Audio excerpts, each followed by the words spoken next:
Hello everyone, this is Beyond's Chameleons, and today we will be looking over 11 care tips for chameleons. And of course, this is not my information, I'm just trying to spread it. So don't think I'm a professional. So starting with number 1, I would recommend live plants, not plastic, because your chameleon might end up eating the plastic plant, especially if they're veiled, and they won't be able to pass it. Recently, we put some live plants we put the live plants from outside in Grumpy's cage. He actually loves it. Even though he's not on it right now, he does love it.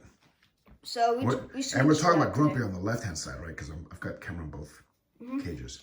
And for number 2, I recommend feeding hornworms, dubia roaches, waxworms, crickets, and mealworms. Also, I've heard you can feed collards to veiled chameleons. Now, which ones have you fed so far? Any of those you fed?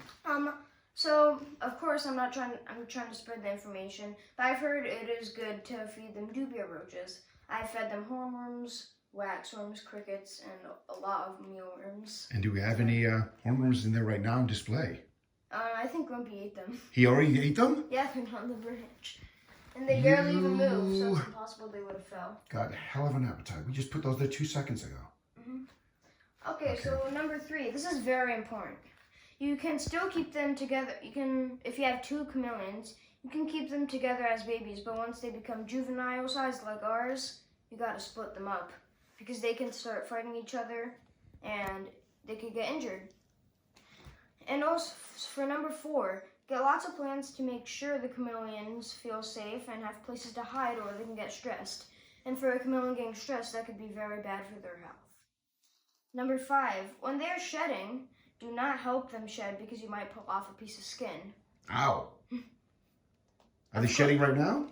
Skinny Minnie is sort of shedding. Let's have a look. Not much left though, on her tail. You're actually correct. Look at that.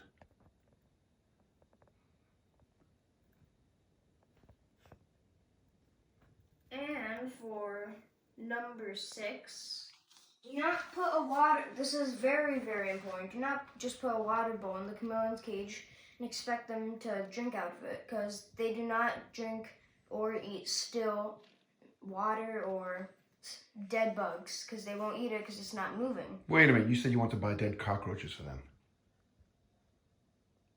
Yeah, that was before. So to make sure they actually drink, make sure you can get drippers, misters, and misters is one of the next ones. But like drippers, you can have the dripper over the plant. The water could be falling on the plant. It's going to be a moving source of water, so they'd be drinking off of that. And what are we planning on doing tomorrow? Do we have any plans for upgrading the cages? Oh yeah, and we did see what's it called?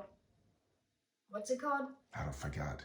It's a humidifier of some sort. It looks like a little tree bark. Don't think we're crazy by getting another mister. And trust me, the one we have is just fine right now.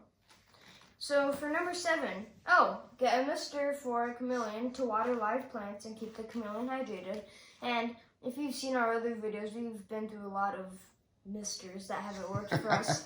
So what we recommend is a World Thrive of Wonder. Their reptile mister, it really works for us. It's very good how you can... I have to say, this is a big hit. It's no problem whatsoever, and it actually hydrates both cages. It's great. Great brand. So for number 8, make sure the cage is a screen cage, especially for chameleons, so they get airflow and ventilation. Airflow? Yeah. Okay. That was a short one. For number 9, use calcium and supplements to make sure your chameleon food is more nutritional, and so they don't get MBD, aka metabolic bone disease, in which they could break bones easier if they have that. We have to work on that because we tend to just throw the crickets into the cage. We have to give them run for their lives. We now have to powder them up and put makeup on the crickets before we put them in for the slaughter. Okay. So for number 10, if your chameleon is on the ground a lot, they may be injured or sick, but don't think it's bad if it's just there once in a while, because he could just be patrolling his territory or looking for food. And last but not least is the final tip, 11. So you want to keep the humidity levels 65 to 80. And I think that's all the tips I have for now. We might do a part 2 of this. But then again, we might not. Yes. That was another episode of Beyond Chameleons. I hope you found this helpful. And if you guys plan on making videos of your own, please spread the information.